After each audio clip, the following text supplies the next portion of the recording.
क्या हो गया, controller auditor general.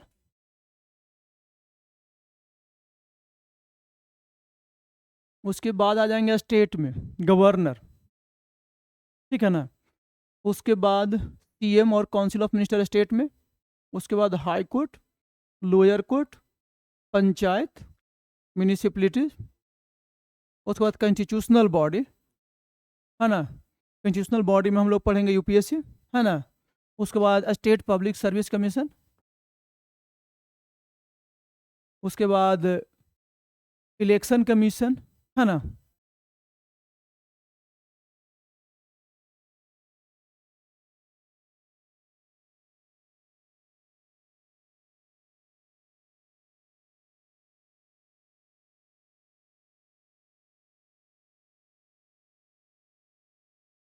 Election commission UPSC. उसके बाद SC commission, OBC commission, ST commission, ये सब कॉन्स्टिट्यूशनल बॉडी है। ओबीसी कमीशन नया बना है, 338 बी बनाया है। 338 में एसटी था, 338 एससी कमीशन है। हाँ बोलो बोलो ना, कहाँ। हाँ 21 तक। और उसके बाद अदर जो इसके अरब भी हम लोग बीच बीच में पढ़ेंगे, जैसे एंटी डिफेक्शन लॉ, इसे अलग से पढ़ेंगे हम लोग, है ना। कोऑपरेटिव सोसाइटी अलग से हम लोग पढ़ेंगे, ट्रिब्यूनल अलग से पढ़ेंगे, ठीक है। उसके बाद एक टॉपिक और हम लोग छोड़ रहे हैं, ये हमारे पास है emergency provision. Emergency provision,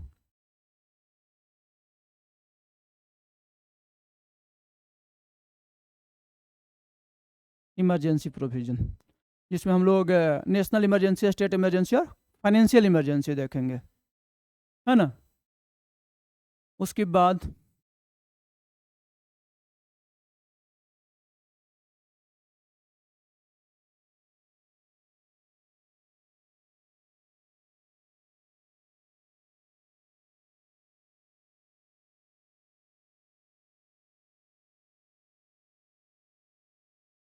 constitutional amendment, constitutional amendment देखेंगे क्या प्रोसीजर है, और इसी में जोड़ेंगे important amendment.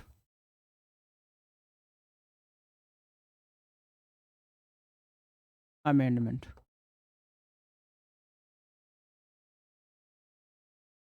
Important amendment,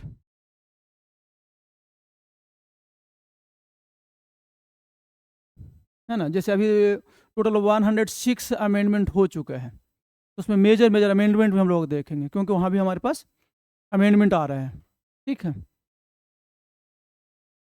clear. उसके बाद कंस्टिट्यूशनल अमेंडमेंट हो गया, इमरजेंसी प्रोविज़न हो गया।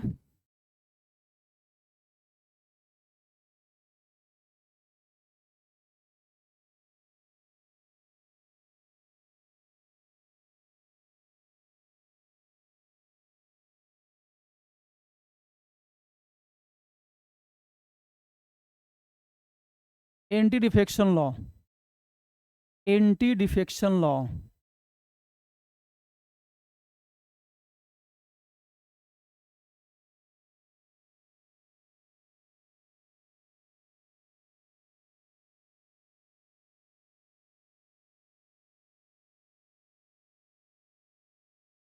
ट्रिब्यूनल,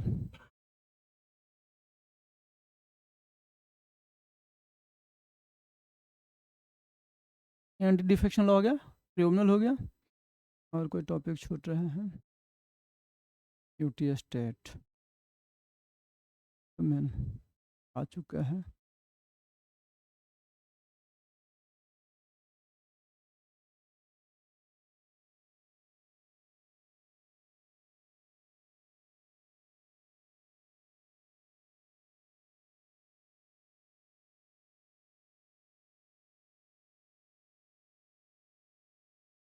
एगो दीपराज,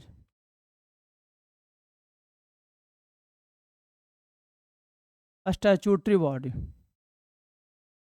लाइक सीबीएस अथी सीबीआई, है ना। उसके बाद वोमेन कमीशन,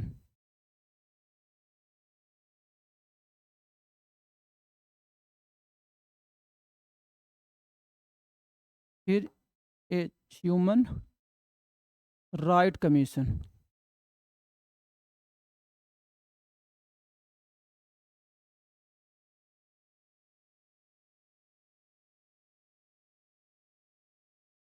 ये हो जाएगा पॉलिटी कंप्लीट। इतना टॉपिक पॉलिटी में पढ़ेंगे।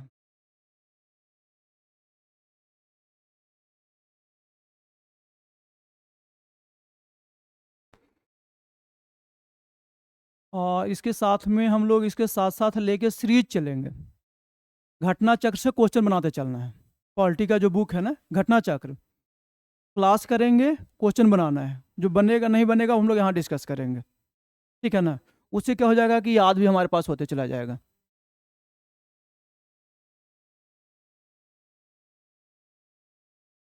ये तो टॉपिक है। उसके बाद फिर ये अपने आप में प्रत्येक टॉपिक एक चैप्टर है, समझिए।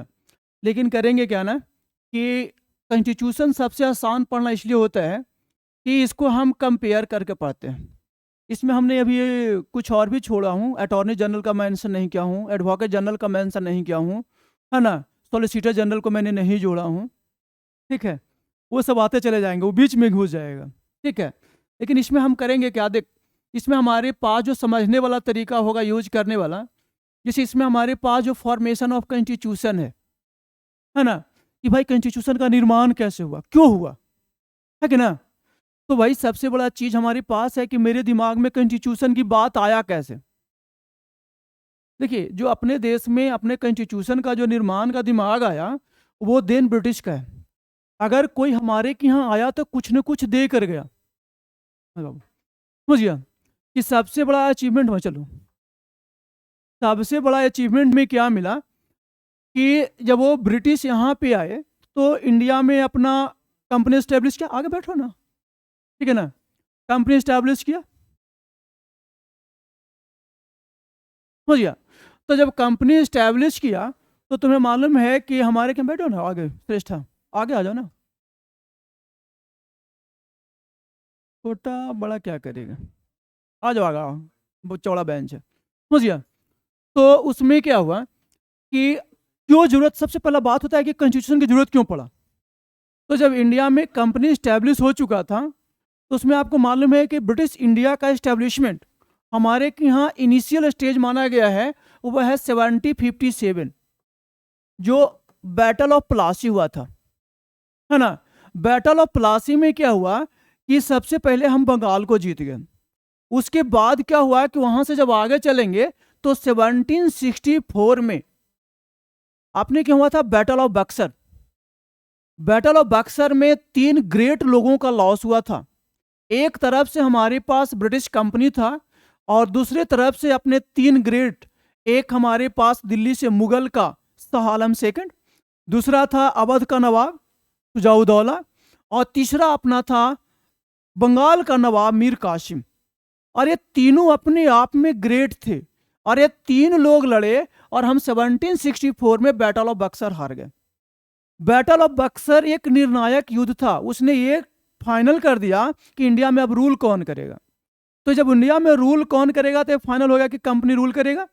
तो उसके बाद यहाँ पे क्या होता है कि जो पहला बार यहाँ जीता गया था, वो जीतने का जो स्नेह दिया जाता है वो स्नेह था हमारे पास क्लाइव का। रॉबर्ट क्लाइव ने बैटल ऑफ प्लासी जीता था। ब्रिटिश गवर्नमेंट को पहला बार जब ब्रिटिश पार्लियामेंट में क्लाइव को टाइटल दिया था लॉर्ड, और वहीं से जितने भी हमारे के यहाँ गवर्नर या गवर्नर जनरल या वायसराय है उनके नाम के पहले लॉर्ड लगता है। पहला लॉर्ड शब्द जो यूज किया गया था वो क्लाइव के समय में। तो जब 1760 रॉबर्ट क्लाइव ने बैटल ऑफ प्लासी जीता था बंगाल को, ठीक है। अब एक उसमें अगर थोड़ा सा बैकग्राउंड अगर हिस्ट्री में जाएंगे तो बंगाल इसलिए इंपॉर्टेंस था कि उस समय इंडिया का वो नर्व सेंटर था बंगाल। वो बंगाल की बात कर रहा हूं जो वर्तमान का असम, बांग्लादेश, बिहार, चलो बाबू, झारखंड, ठीक है ना, उड़ीसा, ये विस्तृत बंगाल की मैं बात कर रहा हूं। तो उस बंगाल को जीतना इतना आसान नहीं था। उसके बाद बंगाल जो था वो पूरे इंडिया का मोस्ट फर्टाइल एरिया था, क्योंकि ये पूरा का जो पूरा एरिया है वो गंगा का लोअर प्लेन में था, और गंगा का लोअर प्लेन जो था वो पूरी तरह से फर्टाइल प्लेन था। तो इसलिए लोग यहाँ पे अट्रैक्ट हो रहे थे। उसके बाद यहाँ पे मिनरल्स का भी सोर्स बहुत ज़्यादा था। तो बंगाल को उन लोग मेन टारगेट बनाया। उसके बाद 1764 में जब ये जीत लिया यहाँ पे इसको बंगाल को पूरी तरह से, तो यहाँ से हमारे पास 1765 में ट्रीटी हुआ था। वो ट्रीटी हुआ था ट्रीटी ऑफ इलाहाबाद, आज प्रयागराज हो गया। तो दो ट्रीटी हुआ था 1765 में। पहला ट्रीटी हुआ था हमारे पास शाह आलम सेकंड के साथ में। तो जो सब शाह आलम सेकंड के साथ में जब पहला ट्रीटी ऑफ इलाहाबाद हुआ, उसमें बंगाल, बिहार और उड़ीसा का दीवानी राइट दे दिया गया किसको? ब्रिटिश को। दीवानी राइट का मतलब होता है power of the collection of revenue, यानी राजस्व वसूली की जो शक्ति था वो किसके पास आ गया? कंपनी के पास। उसके बाद क्या हुआ कि जो पहला मुगल शासक जो लास्ट हो गया यहाँ से, शाह आलम सेकंड को पूरी तरह से पेंशन देके बैठा दिया गया। शाह आलम सेकंड को बोला कि 65 लाख रुपीज आपको मिलेगा सालाना, 65 लाख। बोला आपको कोई जरूरत नहीं है, आप आराम से दिल्ली के लाल किले में बैठो, समझ गया। उसके बाद वो पेंशन दे दिया, उनको मिल गया दीवानी, यानी बंगाल पूरी तरह स्वतंत्र हो गया। उसके बाद दूसरा संधि हुआ था हमारे पास किसके साथ? ये जो अवध के नवाब था शुजा-उद-दौला। तो शुजा-उद-दौला के साथ में जो संधि हुआ, उसमें शुजा-उद-दौला से अवध का क्या हुआ कि अवध से एक इलाहाबाद के एक एरिया में था कड़ा का क्षेत्र था। तो कड़ा और इलाहाबाद का एरिया था वो मुगलों को दे दिया, और जो बनारस वाला एरिया था एक बनारस के जमींदार को दे दिया। और उसके बाद अवध को बोला कि अवध को क्या बोला, बंद कर लो था मोबाइल। अवध को बोला कि तुम्हारे बाउंड्री का सुरक्षा हम करेंगे और आर्मी मेरा होगा, पैसे तुम दोगे। यानी कि अवध को उसने बफर जोन के रूप में स्टार्ट कर लिया और कंपनी पूरी तरह से यहाँ विस्थापित हो गया। तो जब ये पूरी तरह से विस्थापित हुआ तो ब्रिटिश पार्लियामेंट में हुआ कि अब कंपनी को रेगुलेट कैसे किया जाए। कंपनी यहाँ बहुत ज्यादा करप्ट हो चुका था, मनमानी करने लगा। तो हुआ कि कंपनी को रेगुलेट करने के लिए कोई ना कोई एक्ट का मतलब होता है लॉ, समझ गया ना। तो कंपनी ने पहला बार 1773 में रेगुलेटिंग एक्ट भेजा, 1773 में रेगुलेटिंग एक्ट भेजा। तो जब 1773 में रेगुलेटिंग एक्ट भेजा तो इसमें एक रेडिकल चेंज हुआ। जो बंगाल के गवर्नर थे उसको गवर्नर जनरल बना दिया, और यहाँ पे वारेन हेस्टिंग्स गवर्नर जनरल बन गए। उसके बाद कलकत्ता में एक सुप्रीम कोर्ट की स्थापना किया गया। कंपनी को रेगुलेट करने के लिए यहाँ पे कोर्ट ऑफ डायरेक्टर बनाया गया जो कंपनी को पूरी तरह से रेगुलेट कर सके, समझ गया। तो यहाँ से हमारे पास है एक्ट का प्रारंभ हुआ, और यही सब एक्ट जा करके हमारे पास एक कॉन्स्टिट्यूशन का ध्यान दिलवाया। अब क्या हुआ कि कंपनी को और सुधार करने के लिए बार बार एक्ट आते रहा। उसके बाद जाकर के 1784 में हमारे पास आया पिट्स इंडिया। विलियम पिट्स जो था वो उस समय प्राइम मिनिस्टर था और उसके निर्देशन में आया। इसमें एक चीज और चेंज किया गया। इसमें क्या किया गया कि इंडिया में पहली बार डुअल सिस्टम व्यवस्था लाया गया।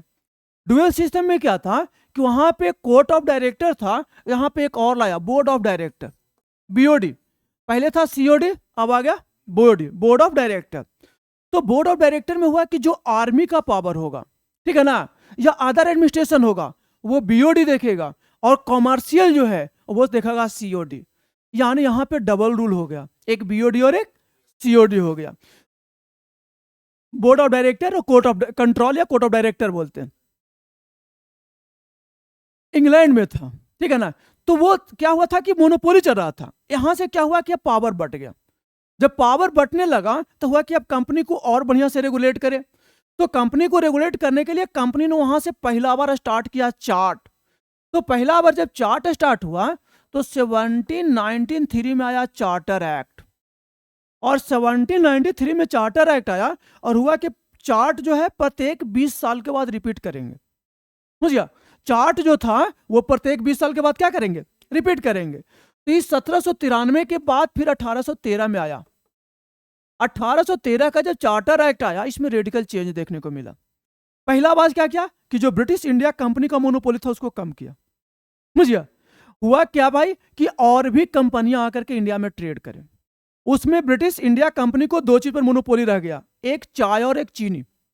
यानी चीनी का मतलब चीन से, नॉट ए चीनी समझ जाना, ठीक है ना। तो हुआ कि चाय और चीनी पर जो है वो ब्रिटिश ईस्ट इंडिया कंपनी करेगा, बाकी अदर भी ब्रिटेन के कंपनियां भारत से ट्रेड करेंगे। पहला बार इसी एक्ट में शिक्षा पर 1 लाख रुपया खर्च करने की बात किया गया, लेकिन वो सिर्फ कागज पर था, शिक्षा पर कोई बात करने की बात नहीं था। और इसी एक्ट के तहत एक और नया चीज आया, क्या आया कि हमारे यहाँ इंडिया में ब्रिटिश मिशनरी आए। वो मिशनरी आए थे कि हमें टीच करना है, यानी हमको पढ़ाएंगे। उनको था कि इनको गंवार है, लेकिन वो हमको टीच नहीं किए, वो हमको आज टीच करवा दिए। यानी कि वो बड़े पैमाने पर कन्वर्जन करवाया, रिलीजन कन्वर्जन हुआ, क्रिश्चियनिटी में ट्रांसफर हो गया। समझिए। अब फिर रिपीट होने वाला था 20 साल के बाद। तो 20 साल के बाद अगला कौन? 1833। तो 1833 का एक्ट था एक रेडिकल एक्ट, रेडिकल चेंज था। रेडिकल चेंज क्या था कि अभी तक हमारे यहाँ बंगाल में गवर्नर जनरल होते थे, ठीक है ना, और 3 प्रोविंस यहाँ पे था, बंगाल, मद्रास और बॉम्बे। तो मद्रास और बॉम्बे बंगाल के अंदर में काम करता था। 1833 का जो एक्ट था, इसमें रेडिकल चेंज किया कि जो बंगाल का गवर्नर था उसको भारत का गवर्नर जनरल बना दिया, और विलियम बेंटिक भारत का फर्स्ट गवर्नर जनरल बना। विलियम बेंटिक ऐसे भी भारत में हमारे के यहाँ रिफॉर्म के लिए जाना जाता है, क्योंकि विलियम बेंटिक के समय में ही 1829 में सती प्रथा एक्ट पास किया गया था, ठीक है। और विलियम बेंटिक के समय में ही हमारे यहाँ 1832 में लाया गया था हमारे पास एबोलिशन ऑफ द स्लेवरी, जो गुलामी था उसको समाप्त करने की बात किया गया था। और बेंटिक के समय में ही मैकाले एजुकेशन पॉलिसी आया था, जिसमें ट्रिकल डाउन थ्योरी पर स्टार्ट काम किया था, यानी इंग्लिश को शिक्षा में कंपलसरी करने की बात किया गया था। इसी एक्ट में पहला बार लॉर्ड विलियम बेंटिक ने ही बोला था कि एडमिनिस्ट्रेशन में भारतीयों को पार्टिसिपेशन दिया जाए, एडमिनिस्ट्रेशन में भारतीयों को पार्टिसिपेशन दिया जाए। और यहां से इंडिया इंटीग्रेटेड फॉर्म में आ गया, इंडिया जो था वो इंटीग्रेटेड फॉर्म में आ गया। यानी कि अब बंगाल और जो अलग अलग हमारे पास बॉम्बे था और मद्रास था वो सब एक हो गया। अब यहां से जो विलियम बेंटिक था वो गवर्नर जनरल ऑफ इंडिया हो गया। समझिए, अभी तक बंगाल चला था, अब गवर्नर जनरल ऑफ इंडिया। तो ये जो सारे एक्ट आए हैं इसी को हम बोलते हैं कॉन्स्टिट्यूशनल डेवलपमेंट। और यही डेवलपमेंट ने हमें कॉन्स्टिट्यूशन का डिमांड दिलवाया। हमें कॉन्स्टिट्यूशन का कोई जानकारी नहीं था। मुझे लगा कि ये ब्रिटिश जाएंगे तो उसके लिए हमें कुछ ना कुछ तो चाहिए, ठीक है। उसके बाद फिर 20 साल के बाद इसने रिपीट किया। 20 साल के बाद इसने रिपीट किया 1853 का चार्टर एक्ट, ये लास्ट चार्टर एक्ट। इसके बाद चार्ट नहीं आया। कंपनी को भी, हाँ एक चीज और यहां छूट गया, 1833 में कंपनी का मोनोपोली पूरी समाप्त हो गया। चाय चीनी भी समाप्त हो गया, अब चाय चीनी पर भी आफत है। माने उसके बाद क्या हुआ कि 1853 का चार्टर एक्ट आया। इसमें क्या किया गया कि एग्जीक्यूटिव को जुडिशियरी से सेपरेट करने की बात किया गया। बोला एग्जीक्यूटिव का मतलब होता है हमारे पास to implement of the law, judiciary होता है न्यायपालिका को, एग्जीक्यूटिव कार्यपालिका को, ठीक है ना, और लेजिस्लेटिव विधायिका को। तो ये 3 बॉडी आज भी काम करता है, लेजिस्लेटिव, एग्जीक्यूटिव और जुडिशियरी, विधायिका, कार्यपालिका और न्यायपालिका। अभी देख इसका कितना आसान वर्ड है, लेजिस्लेटिव। लेजिस्लेटिव मतलब होता है कि लॉ मेकिंग, एग्जीक्यूटिव का मतलब होता है लॉ हमारे पास एग्जीक्यूट करना, और जुडिशियरी का मतलब होता है चेक करना। तो यहां पे एक सबसे बड़ा चीज क्या है कि एग्जीक्यूटिव को जुडिशियरी से सेपरेट करो। और उसके बाद इसी एक्ट में पहला बार हुआ कि इंडियन को सिविल सर्विस में भी पार्टिसिपेट करने की बात किया गया। समझिए, तो ये एक्ट के बाद फिर अब कंपनी आगे 20 साल का प्रोसीजर नहीं लेकर आया, क्योंकि कंपनी को मालूम हो चुका था कि अब कुछ ना कुछ नया भूचाल आने वाला है। क्यों आने वाला है? क्योंकि 1848 में यहां पे गवर्नर बन चुका है हमारे यहाँ लॉर्ड डलहौजी। और लॉर्ड डलहौजी जो है वो बड़े पैमाने पर हमारे पास एक उसके पास नियम आया था, डॉक्ट्राइन ऑफ लैप्स, हड़प नीति ना है, डॉक्ट्राइन ऑफ लैप्स। उसके तहत क्या हो रहा था कि जितने भी हमारे पास प्रिंसली स्टेट थे वो अपने में मिला रहा था, जैसे सतारा, झांसी, संभलपुर, ठीक है ना, डलहौजी की बात कर रहा हूं, लॉर्ड डलहौजी। और उसी में क्या हुआ कि बड़े पैमाने पर जो यहाँ पे जो पेंशन था उसको बंद किया। जैसे नाना साहब का पेंशन बंद हो गया, बोला कि पेंशन उसी को देंगे जो बाय बर्थ होगा, एडॉप्टेड सन को नहीं देंगे। रानी लक्ष्मीबाई के राज छीनने लगा, क्योंकि रानी लक्ष्मीबाई का कोई बर्थ सन नहीं था। उसके बाद बेगम हजरत महल फंस गई। क्या हुआ कि जो इलाहाबाद जिसके अवध जो था उस पर माल एडमिनिस्ट्रेशन का आरोप लगाया, यानी कुशासन। बोला वहां पे शासन नहीं है, और ऐसे करके पूरे राज्य को मिला लिया। लोगों में नफरत फैल गया, समझिए। और इसी समय में डलहौजी के समय में ये ईश्वर चंद्र विद्यासागर के सहयोग से हमारे यहाँ एक बिल लेकर के आया 1856 में, विडो री मैरिज एक्ट। वो बिल पास हुआ है कैनिंग के समय में, लॉर्ड कैनिंग, लेकिन आ गया था डलहौजी के समय में।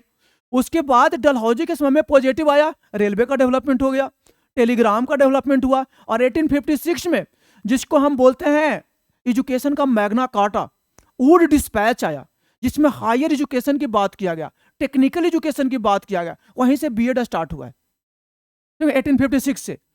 तो ये सब से थोड़ा सा हमें क्या लग रहा था ना, कि लग रहा था कि ब्रिटिश हमारे जो है वो कल्चर में पार्टिसिपेट, तो लोगों में प्रॉब्लम हो रहा था।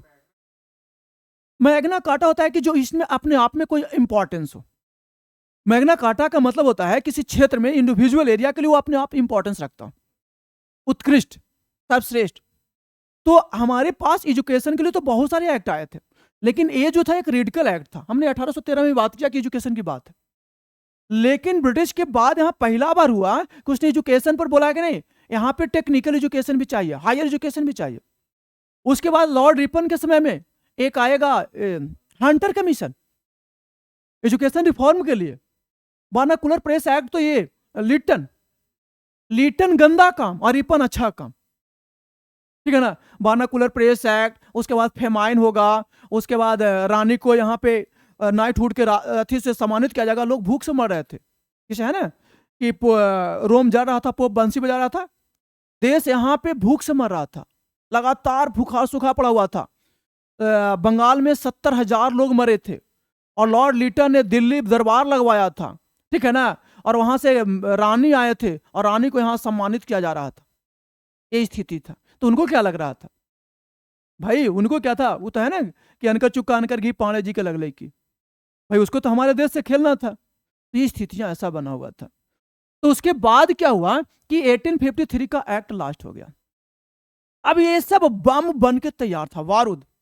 अरे बारूद में अब एक आग डालने का काम करेगा एक आर्मी, वो आर्मी का नाम होगा मंगल पांडे, ठीक है। क्या होगा कि वो 46 बटालियन का बैरकपुर छावनी का सिपाही है। एक नया बंदूक आता है, एनफील्ड राइफल।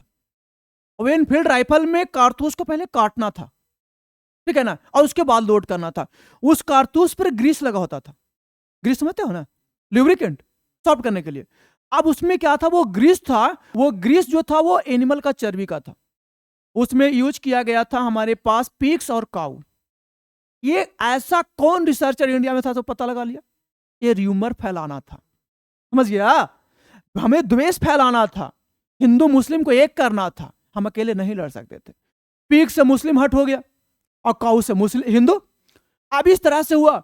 तो जैसे ही हमारे पास क्या हुआ कि 29 मार्च को उन्होंने विरोध किया और अपने अधिकारी को गोली मार दिया मंगल पांडे ने, और तुरंत उनको पकड़ के 8 अप्रैल को फांसी, 8 अप्रैल को फांसी पड़ा, पूरा आर्मी बौखला गया। 10 मई 1857 की घटना है, मेरठपुर छावनी में शाम को पूरा आर्मी बाइकआउट कर दिया और वहां से पैदल चल दिया दिल्ली। अब चले तो, लेकिन कोई लीड तो करे। एक 78 साल का बुढ़ा पड़ा हुआ था, कहां, दिल्ली में, बहादुर शाह द्वितीय, बहादुर शाह जफर। उसको गया और आर्मी बोला कि भारत का बादशाह तुम हो। अब बताओ 78 साल के व्यक्ति को बोले भारत का बादशाह, वो 78 साल का बुढ़ा 18 साल का लौंडा बन गया, समझ गया, मतलब एक्टिव हो गया काम करने के लिए। उसके बाद उसका, लेकिन वो बहादुर शाह लड़ा नहीं, उसका सिपाही था बख्त खान, ठीक है ना, वो खूब लड़ा। तो इस प्रकार से 1857 की क्रांति हुई, और क्रांति में इस समय जो ब्रिटिश गवर्नर था लॉर्ड कैनिंग था। लॉर्ड कैनिंग बोला कि हमारे पास some peoples to fight in this revolt, most of the peoples are supported to the British, समझ गया, बहुत सा लोग सपोर्ट कर रहे थे। तो उसमें बहुत सा लोग सपोर्ट कर रहे थे, उसके बाद भी बहुत स्थिति दर्दनाक हो चुका था। तब ब्रिटिश पार्लियामेंट में तुरंत बैठक हुआ और यहां से ब्रिटिश कंपनी का रोल समाप्त। अब ब्रिटिश गवर्नमेंट बोला वहां से कि हम डायरेक्ट आएंगे। तो 1857 के रिवोल्ट के बाद 1858 का एक्ट आया, और इस एक्ट के थ्रू डायरेक्ट रूल ब्रिटिश का आ गया, ब्रिटिश क्राउन आ गया, कंपनी खत्म, समझ गया। अब यहां से जब क्राउन आया तो 1858 में पहला बार आया इंडिया रिफॉर्म एक्ट, भारतीय सुधार अधिनियम। तो इंडिया रिफॉर्म एक्ट नहीं था, रिफॉर्म क्या था, हम तो रिफॉर्म ऑलरेडी थे। रिफॉर्म के नाम पर आया कि गवर्नर जनरल के नाम पर वायसराय आ गया, समझ गया। और ये जो बनाए थे बीओडी ना और सीओडी, ये दोनों को समाप्त कर दिया। यहाँ पे एक काउंसिल ऑफ मिनिस्टर लाया, वो 15 को होगा, जिसमें चीफ सेक्रेटरी होते थे, उसमें पोर्टफोलियो होता था। पोर्टफोलियो मतलब नहीं मिलता है आज, डिफेंस, रेलवे, कॉमर्स, ऐसे करके बांटने लगा, समझ गया। तो ये सब चीज आया और रेडिकल चेंज मिला क्या, आर्मी में। पहले जो आर्मी होता था वो हमारे पास होता 2:1, समझ गया, जिसमें 2 इंडियन और 1 ब्रिटिश होता था। अब इसको चेंज किया, इसमें क्या 3:2, 3 इंडियन 2 ब्रिटिश, ठीक है। और सबसे ज्यादा आर्मी में थे अवध के, यानी यूपी के लोग। और ये आग लगा था यूपी में 1857 का, यूपी से काट दिया गया और यहां पे आर्मी बनाया गया on the base of region और रिलीजन, रीजन, रिलीजन और कास्ट। यहीं से बना सिख रेजिमेंट, जाट रेजिमेंट, राजपूताना, गोरखा, समझ गया। उसे क्या हुआ, टारगेट किया गया डिवाइड एंड रूल पॉलिसी पे। और यहां से फिर अब आने लगा एक्ट, समझ गया। तो 1852 का एक्ट आया, उसके बाद फिर 1892 का एक्ट आया। अब इसमें हमें कुछ कुछ मिलने लगा। क्या मिलने लगा भाई, सुविधाएं। 1892 में पहला बार हुआ कि Indian council also ask the question on the budget, question budget पर पूछ सकते हैं, ठीक है। और सबसे बड़ा चीज हमको तो 1909 में मिला, जिसको हम लोग बोलते हैं मार्ले मिंटो रिफॉर्म, ठीक है ना, मार्ले मिंटो रिफॉर्म या इंडियन गवर्नमेंट एक्ट 1909, यानी भारत सरकार अधिनियम 1909। ये मार्ले मिंटो रिफॉर्म जो था, इसमें हमारे पास भारतीयों का पार्टिसिपेशन बढ़ाया गया, सेंटर में भी और प्रोविंस में भी। और सबसे बड़ा हुआ कि पहला बार यहां पे हमारे पास कैबिनेट में 1 लोगों को लॉ मिनिस्टर बनाया गया, समझ गया, एग्जीक्यूटिव में।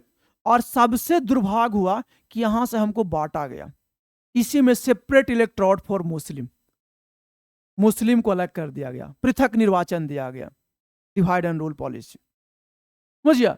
उसके बाद फिर 1919 का एक्ट आया, 1919 का आया, 1935 एक्ट आएगा और फिर 1947 लास्ट एक्ट। अब इसी एक्ट के बदौलत मुझे लगा यार इस एक्ट से कंपनी हमारे क्या रूल किया, इस एक्ट के थ्रू ब्रिटिश बोला ब्रिटिश चला जाएगा तो हम कैसे रूल करेंगे। तो पहला बार 1896 में जो हमारे बाल गंगाधर तिलक थे, उन्होंने डिमांड किया कि कॉन्स्टिट्यूशन चाहिए, बात की चार्ज कला। फिर जब 1920 में महात्मा गांधी जब स्टार्ट किया, वहां पे उन्होंने एनसीएम, नॉन कोऑपरेशन मूवमेंट, तो बोला इंडिपेंडेंट इंडिया में कॉन्स्टिट्यूशन का फॉर्मेशन होगा। तो ब्रिटिश ने एक चैलेंज रख दिया, बोला क्या कॉन्स्टिट्यूशन जानते हो, व्हाट इज द कॉन्स्टिट्यूशन, बोला कुछ प्रपोजल बना के दो। तो एक कमेटी बनाया 1928 में, नेहरू रिपोर्ट, 1928 में बनाया नेहरू रिपोर्ट, जिसके चेयरमैन थे मोतीलाल नेहरू, ठीक है ना। तो मोतीलाल नेहरू ने नेहरू रिपोर्ट दिया, तो उसने डिमांड किया फंडामेंटल राइट्स का। उसने बोला कि हम मुस्लिम को सेपरेट इलेक्टोरेट नहीं देंगे, ठीक है ना। तो ये सब चीजें पर मात किया, बोला कि इंडियन जो ब्यूरोक्रेट होगा वो इंडियन बजट से पैसा नहीं देंगे। उसके बाद बोला कि हमारे पास ब्यूरोक्रेट्स पे एक्सपेंडिचर में कमी किया जाए, ये सब बातें उठने लगा। और इसी का काउंटर में 1929 में निकला हमारे पास जिन्ना 14 डिमांड। मोहम्मद अली जिन्ना नाराज हो गए, यहां से हम और अलग हो गए, अब कांग्रेस टूट गया। उसके बाद कांग्रेस स्वराजिस्ट पार्टी बना था 1923 में, कांग्रेस स्वराजिस्ट पार्टी 1922 में कांग्रेस का बैठक गया में हुआ था, यही राजेंद्र आश्रम पर, ठीक है ना। वो राजेंद्र आश्रम में लोगों का बैठक होता, लेकिन संचालन हुआ था वो अरे कौन पार्क है, आजाद पार्क, आजाद पार्क में। तो वहां हुआ और इसी में यहीं पे बैठक में प्रपोजल लाया गया था एक कांग्रेस के साथ एक अलग पार्टी गठन करने का। तो प्रपोजल हुआ, उस समय चित्तरंजन दास चेयरमैन बने थे, तो हुआ कि बनाना है कांग्रेस स्वराजिस्ट पार्टी। तो 1923 में एक प्रपोजल आया कांग्रेस स्वराजिस्ट पार्टी का, और वो स्वराजिस्ट पार्टी 1923 में बन गया। लेकिन 1925 में चित्तरंजन जी का डेथ हो गया, तो पार्टी विलुप्त हो गया। लेकिन 1934 में हमारे पास क्या हुआ कि इसका बैठक रांची में हुआ, किसका, कांग्रेस स्वराजिस्ट पार्टी। और कांग्रेस स्वराजिस्ट पार्टी ने पहला बार डिमांड किया कंस्टिट्यूएंट असेंबली का। और उसी वर्ष 1934 में हमारे पास एक कम्युनिस्ट लीडर थे, एम एन राव, मानवेंद्र नाथ राव, और उसने इंडिविजुअली कंस्टिट्यूएंट असेंबली की मांग किया। उसके बाद कांग्रेस ने 1935 में कांग्रेस की मांग की कंस्टिट्यूएंट असेंबली का। हाँ, और उसके बाद 1938 में जवाहरलाल नेहरू, उन्होंने ऑन बिहाफ ऑफ कांग्रेस में उन्होंने कंस्टिट्यूएंट असेंबली की डिमांड किया, और ब्रिटिश ने पहला बार कंस्टिट्यूएंट असेंबली का डिमांड का एक्सेप्ट किया 1940 में, जो अगस्त प्रपोजल था उसमें 1940 में। उसने पहला बार यह चीज किया कि भाई हम कंस्टिट्यूएंट असेंबली बनवाएंगे, और तुरंत 1942 में आया था क्रिप्स मिशन। क्रिप्स मिशन, तो क्रिप्स मिशन में हुआ कि हम कंस्टिट्यूएंट असेंबली बनाएंगे लेकिन after second world war. Gandhi बोला ना ना ना ना ना, अब नहीं चलेगा तेरी। तो कांग्रेस इधर नाराज। उसके बाद दूसरा हुआ मुस्लिम नाराज। ब्रिटिश बोला कि हम सिंगल कॉन्स्टिट्यूशन बनाएंगे। मोहम्मद अली जिन्ना अड़ गए कि 1940 में मान लिया टू नेशन थ्योरी, हमें दो कॉन्स्टिट्यूशन चाहिए, हम नहीं होंगे। तो इधर मुस्लिम लीग भी नाराज, इधर कांग्रेस भी नाराज। तो गांधी तो बोल दिए कि ये जो क्रिप्स मिशन है पोस्ट डेटेड चेक है, बोला ये नहीं बन जाएगा। नेहरू उससे भी ऊपर बढ़ गए, बोला कि ये जो आपने चेक भेजा है, दिस बैंक इज ऑलरेडी क्रूमलिंग, बोला ये तो खत्म हो चुका, बैंक नहीं है, बनेगा कहां से। और उसी के बाद स्टार्ट हो गया था क्विट इंडिया मूवमेंट, भारत छोड़ो आंदोलन। बहुत ज्यादा हिंसक हो गया, ब्रिटिश तंग हो गया। तब जाकर के 1945 में शिमला कॉन्फ्रेंस हुआ, पैवेल ने बुलाया, लोग ने गया। मुस्लिम लीग वहां पे क्या हुआ कि हिंदू मुस्लिम दोनों को बराबर की भागीदारी देंगे। मुस्लिम लीग वहां पे अड़ गया, बोला मुस्लिम का मतलब मुस्लिम लीग, कांग्रेस का मुस्लिम नहीं।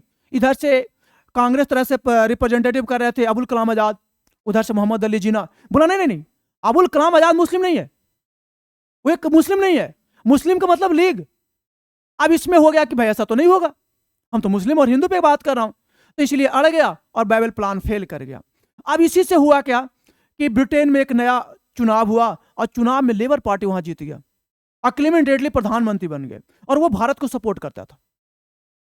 तो वहां पे जब लेबर पार्टी ने सपोर्ट किया तो उसके बाद मामला उठा, और तब जाकर 1946 में कैबिनेट मिशन आया। और कैबिनेट मिशन में 3 लोग थे, स्टैफोर्ड क्रिप्स था, पैथिक लॉरेंस थे, एबी अलेक्जेंडर थे। और उसी मिशन के बाद जाना था, आ जाओ। हाँ हाँ, कल से तो ऐसा करेंगे, आज तो थोड़ा सा लेट से लोग आए भी किया है, समझिए।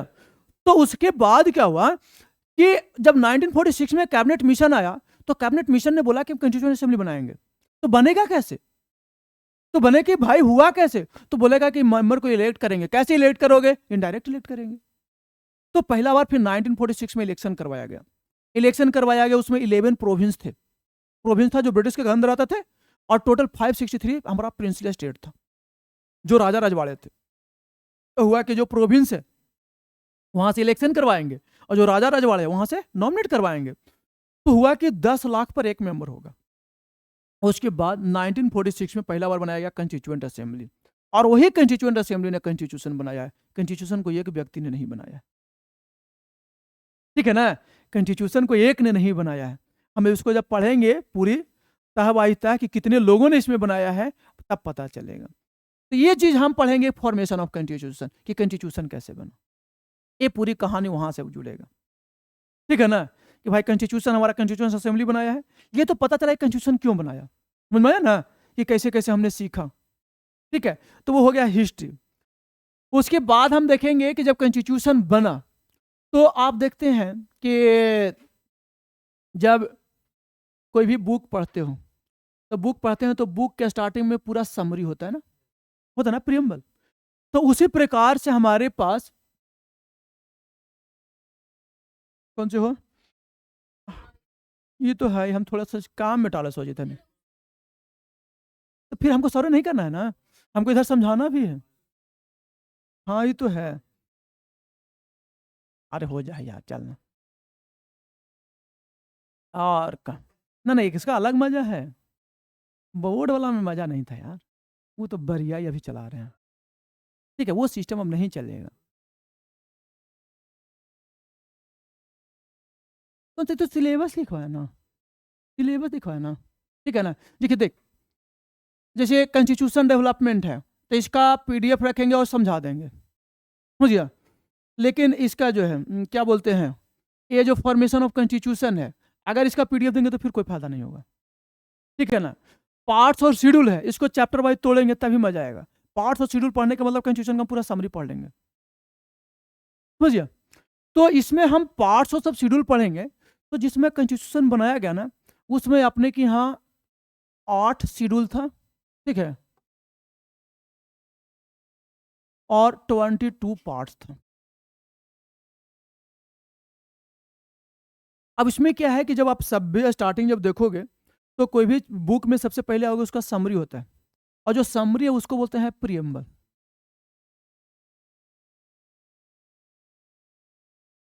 अब प्रियम्बल का मतलब होता है समरी ऑफ कॉन्स्टिट्यूशन, समझिए। ये तो मेरा समरी है। उसके बाद ये जो शेड्यूल है ये समझो कि यूनिट है, जैसे आप कोई बुक में देखेंगे तो यूनिट होता है, लाइट है, मोशन है ना। अब उसके अंदर में ये जो 22 है ये है पार्ट्स, है वो चैप्टर, समझिए। और इस 22 पार्ट के अंदर में 395 आर्टिकल है, ये है पेज। इसने बोलते हैं कि पेज नंबर इतना में ये मैथ है, तो ये पता चलेगा कि कौन सा आर्टिकल में क्या प्रोविजन है, किस चैप्टर में क्या पढ़ना है, समझिए। और यूनिट्स क्या है, तो ये यूनिट 8 था, अब वर्तमान में हो गया है 12। मैंने क्या बोला कि इंडियन कॉन्स्टिट्यूशन लिविंग कॉन्स्टिट्यूशन है, समझिए। हमें जरूरत पड़ने पर इसमें ऐड करते चले जाएंगे, समझिए।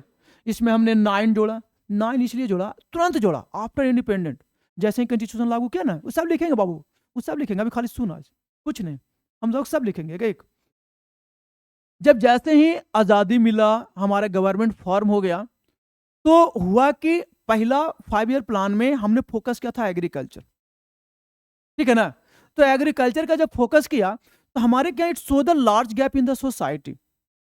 लार्ज गैप था, क्या गैप था कि यहां पे क्या था, 96% लैंड, ओनली 4% पीपल।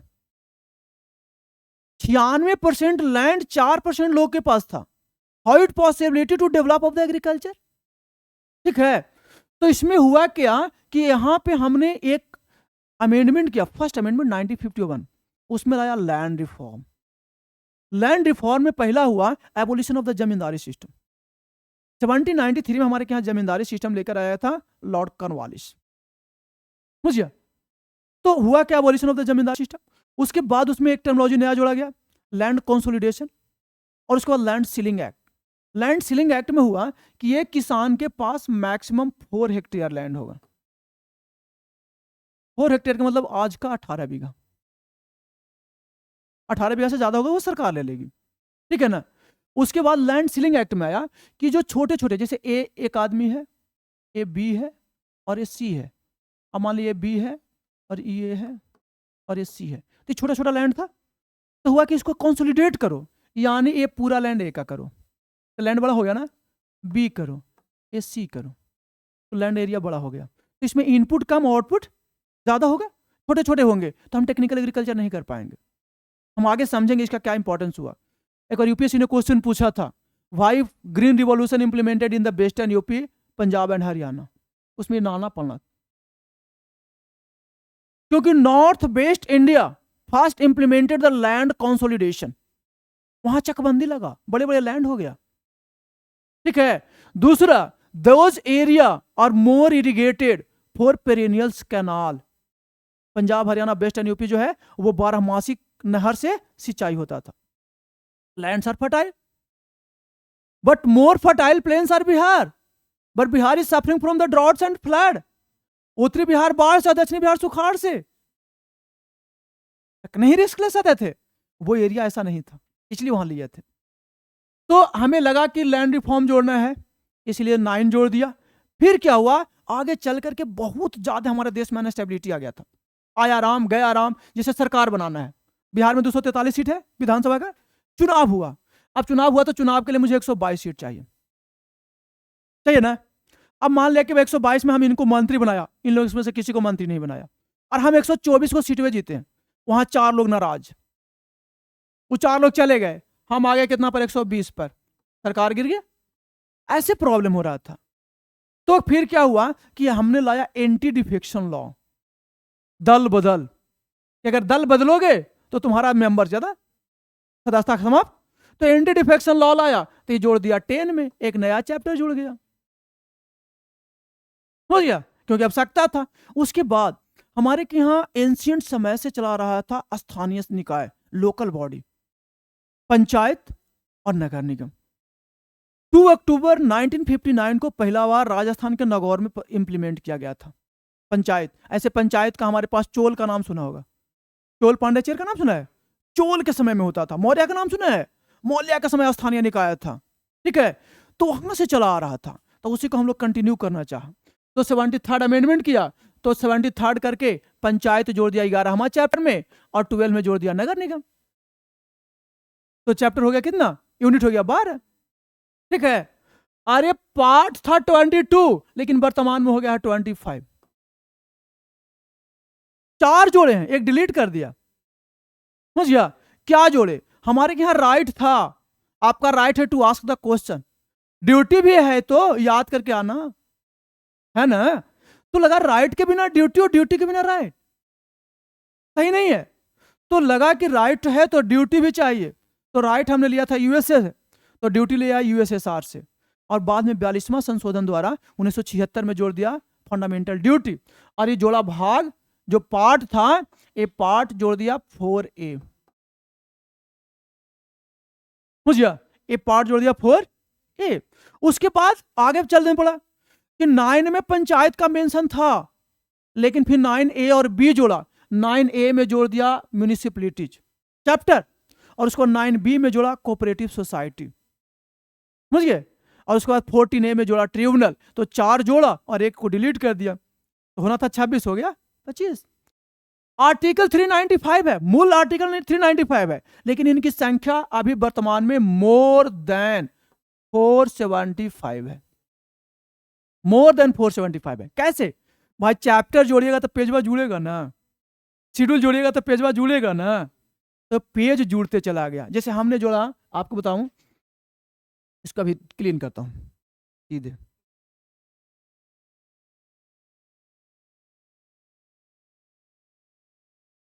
अच्छा, इसको ये ना हो,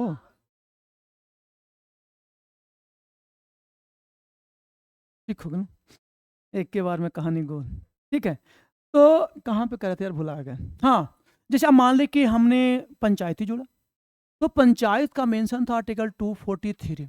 अब पंचायत जोड़ा तो एक सिस्टम हो गया, उसके लिए चुनाव होना चाहिए, पंचायती राज होना चाहिए, बॉडी होना चाहिए, इलेक्शन कमीशन, फाइनेंस कमीशन, है ना, ग्राम सभा। तो इसके लिए आर्टिकल बन गया 243, ए से लेकर ओ तक 15 जुड़ गया ना। फिर म्यूनिसिपलिटी जोड़ा, तो म्यूनिसिपलिटी जोड़ा तो हो गया 243, पी से लेके जेड जी तक। फिर आगे जोड़ते चला गया कोऑपरेटिव सोसाइटी, तो कोऑपरेटिव सोसाइटी जोड़ा तो 243, उसके बाद जेड एच से लेके और जेड टी तक। तो भाई इस प्रकार से देखो ना, 25 और 20 47 आर्टिकल तो यही जोड़ दिए, जुड़ा ना। और ऐसे ऐसे कितने लोग जुड़े हैं, तो इसकी संख्याएं होंगे मोर देन 475। तो मूल आर्टिकल 395 है, लेकिन उनका नंबर हो गया 4, समझिए। तो ये सब चीज पढ़ेंगे, और धीरे धीरे कोई चीज रटना नहीं है, समझना है ज्यादा, ठीक है ना। रटना है ही नहीं, समझना बहुत ज्यादा है, और समझ के ही काम करेंगे। और कल से 10 बजे ही क्लास आ जाना है, 10 बजे हम स्टार्ट कर देंगे, है ना। 10 बजे स्टार्ट करेंगे, 11:05 में हम छोड़ देंगे, ठीक है ना। 11:05 10 बहुत घींच करके, क्लियर। आज क्लास यहीं छोड़ देते हैं, ठीक ना।